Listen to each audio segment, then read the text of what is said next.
Now, you're probably going to export with in5 over and over again as you test and refine your wireframe, so you'll want to make this as efficient as possible.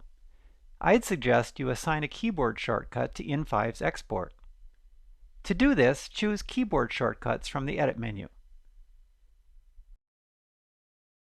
For the product area, choose Scripts, and then locate Export HTML5 with in5 in this list.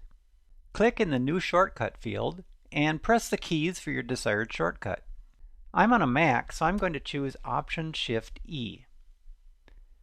Then click the Assign button and then OK.